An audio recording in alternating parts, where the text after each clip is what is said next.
Halo teman-teman, di tutorial kali ini kita akan belajar lagi tentang Pandas.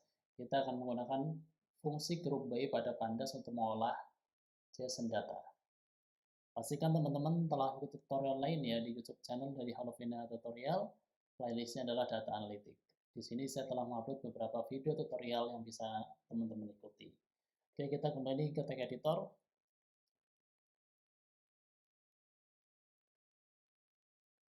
Di sini saya punya sampling JSON data, di mana tipe datanya adalah list, JSON list.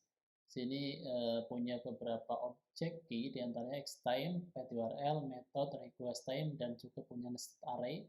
Di sini ada request, dia ada from email to email, message body, dan juga ada respon, nested array, ada status, message, dan error message. Kita nanti akan mencoba melakukan grouping berdasarkan group by keyword yang ada di sini. Kita balik lagi ke Jupyter Notebook-nya. Pertama, teman-teman perlu mengimport JSON terlebih dahulu, kemudian import Pandasnya. Kemudian kita run. Setelah itu, coba buka filenya dengan cara with open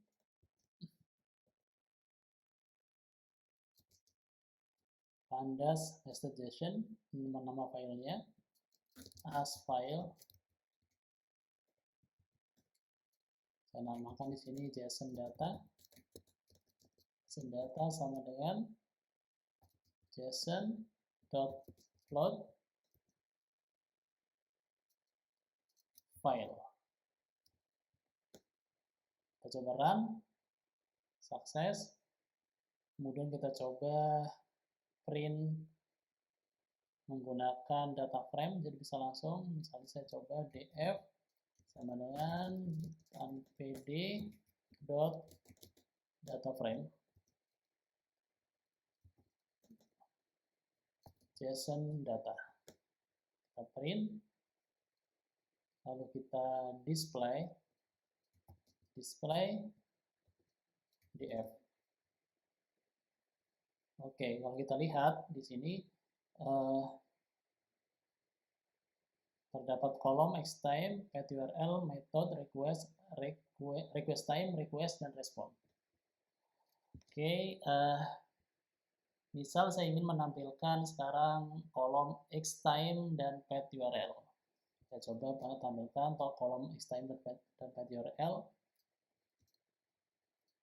Kalau teman-teman hanya ingin menampilkan satu kolom, teman-teman bisa menggunakan cara seperti ini, df xtime. Misalnya saya ingin menampilkan xtime. Jika teman-teman ingin menampilkan multiple kolom, teman-teman bisa menggunakan cara seperti ini, df xtime,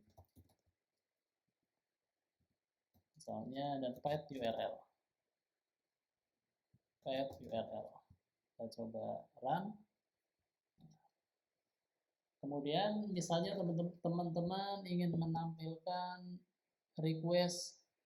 Nah, request tapi dengan from email. Misalnya ingin spesifik request from email. Apakah kita bisa langsung mengambilkan datanya? Kita coba df rec. Kita cek di sini rec.toEmail.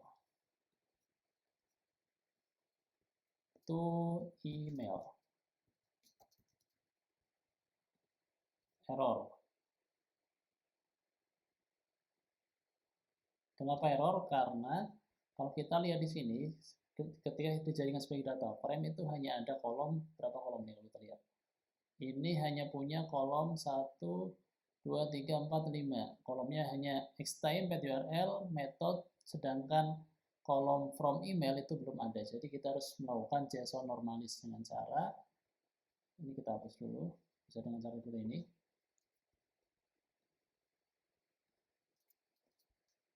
df JSON normalis sama dengan ini variabel ya. tinggal pd pandas dot to bisa langsung JSON normalis kita tampil yang kita load datanya adalah hasil dari yang kita buka, yaitu JSON data, hasil dari file yang kita buka ya, JSON data, tambahkan meta, apa yang ingin ditambahkan, sebenarnya tanpa mengulang meta pun nggak apa-apa sih, tambahkan, caranya seperti ini,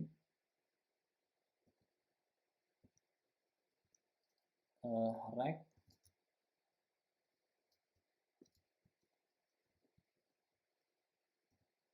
dan respon. Kita coba print, kita coba eksekusi sekarang. Coba sekarang kita display. Harusnya dia udah menjadi kolom. JSON normalis ini dia akan menjadikan kolom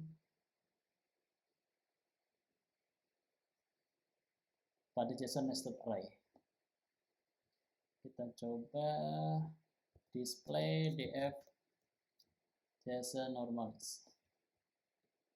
Nah, kalau kita bandingkan dengan yang di atas, di sini tuh ada xtime, path_url, method, request time, request from email, request to email. Nah, ini sudah menjadi kolom. Kalau kita lihat lagi di atas, di sini dia belum, masih menjadi string. Sekarang coba kita print, harusnya udah bisa, df rect to email. Oh sorry, salah, ini harusnya df JSON normalis ya. Oke, sekarang saya ingin menggunakan fungsi group by. Saya ingin mengelompokkan group by berdasarkan path URL. Ini ada path URL, kita coba kelompokkan. Sebenarnya di data kita itu ada berapa path URL. Kita coba kelompokkan. Misalnya group by path URL itu nama variabelnya. Kita coba kelompokkan, tinggal df JSON normalis dot group by. Group by-nya by apa? Group by-nya by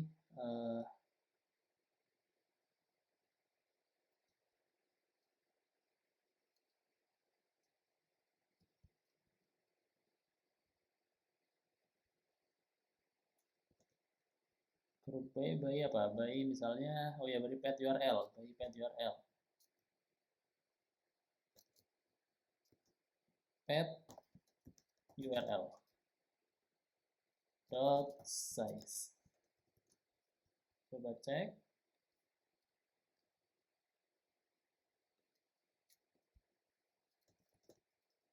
Group by path URL, ke print. Nah, ada ini ya. Ada dua path URL. Kemudian saya ingin menambahkan header series ya, header series untuk ini, untuk count tiap path URL. Jadi saya menambahkan header seriesnya, saya namakan misalnya, saya menambahkan di sini misalnya total.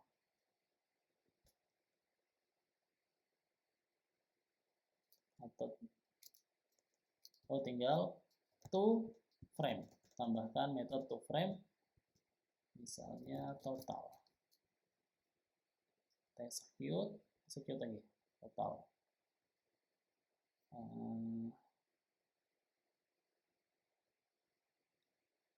Kemudian saya ingin menjumlahkan nih, ini sebenarnya totalnya berapa nih? Kalau datanya banyak kan ada misalnya ada ribuan, nggak mungkin kita menghitung manual ya. Jadi saya menjumlahkan sebenarnya ada berapa banyak nih jumlah total ini, total dari path URL send dan path URL history. Coba kita bisa menggunakan metode sum ya, tinggal group by URL dot sum. Nah, totalnya ada 8. Nah, sekarang jika saya ingin mensorting nih, saya ingin menambahkan metode ascending ataupun descending, caranya gimana untuk group by? Bisa langsung group by, kita menggunakan sort value, metode sort value dot sort,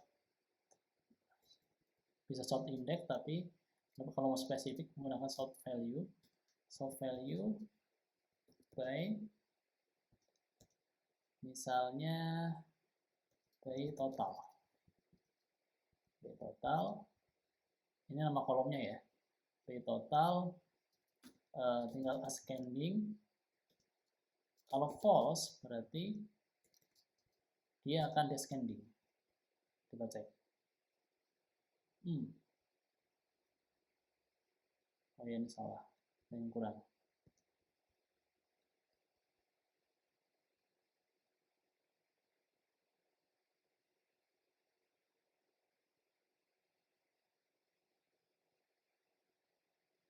Oh, typo, sorry.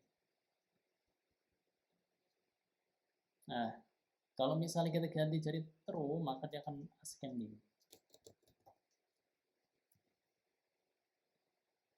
Oke. Nah, sekarang jika misalnya saya ingin berdasarkan endpoint ini, sebenarnya respon time-nya, processing time-nya itu berapa gitu kan. Coba kita coba, saya menambahkan group by berdasarkan processing time. Path URL dan processing time saya tambahkan di sini. Ini tinggal kita tambahkan. Kita copy aja di sini. Kita tambahkan group by path URL request time.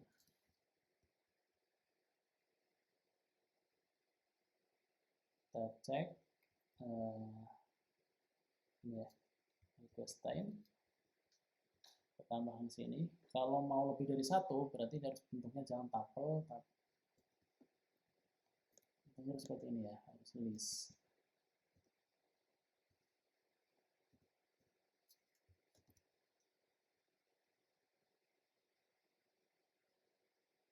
Request time. Dan sekarang coba print. Bisa langsung sebenarnya group by path URL request time. Nah, ini jadi kita bisa tahu bahwa ternyata kalau kita breakdown lagi untuk endpoint email send itu request time-nya itu ada yang 150, itu ada 2, ada yang 5750, ada 2 lagi, dan ini ada berapa? Ada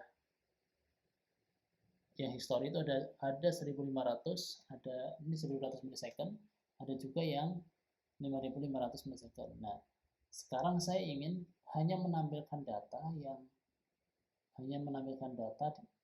di bawah 1000 milisecond. Caranya gimana? Kita harus memfilter dulu, misalnya filter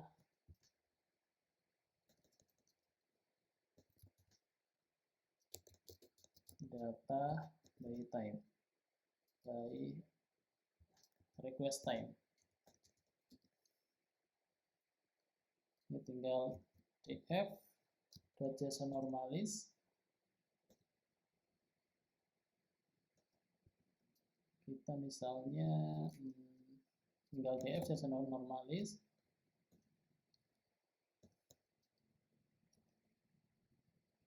Request time kurang dari 1000.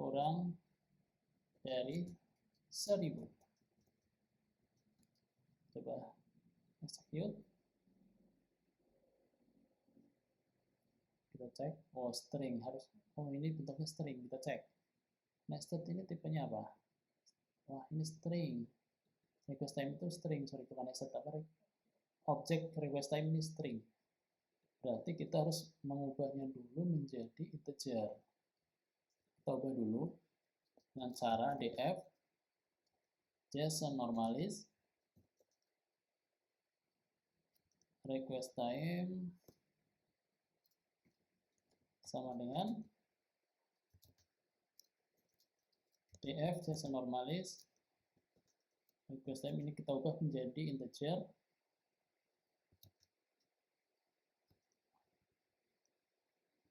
dengan caranya tinggal tambahkan apply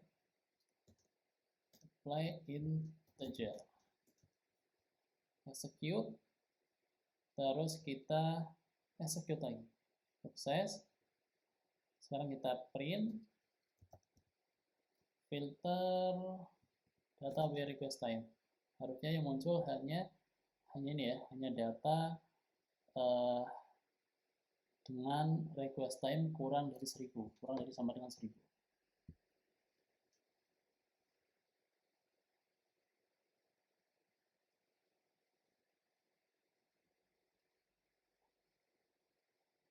Kemudian bagaimana caranya jika saya ingin memfilter data berdasarkan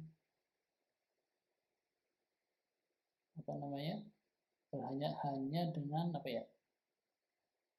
spesifik lagi ya, lebih dari 1000 tapi path URL-nya kurang dari 1000 tapi path URL-nya adalah API email send misalnya. Ini sebenarnya tinggal tambahkan di sini and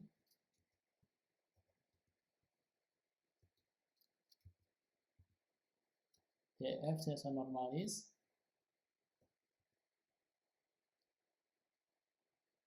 path URL sama dengan API email send. Nah, ini tinggal kita tambahkan.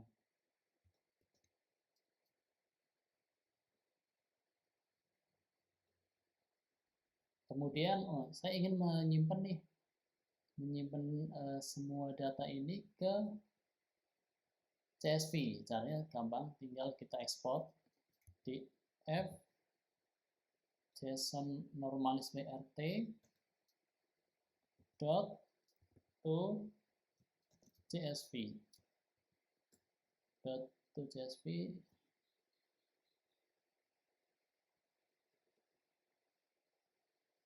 bukan salah, df filter data by rt dot to csv. Ini tinggal kita namakan csv-nya adalah misalnya csv-nya saya namakan misalnya test data dot csv. Nah, di sini ada sudah terexpose. Terus saya ingin misalnya spesifik kolom. Saya pengen kolomnya yang saya tampilkan hanya ini aja deh, hanya path URL dan request time. Nah, tinggal ditambahkan di sini kolom path URL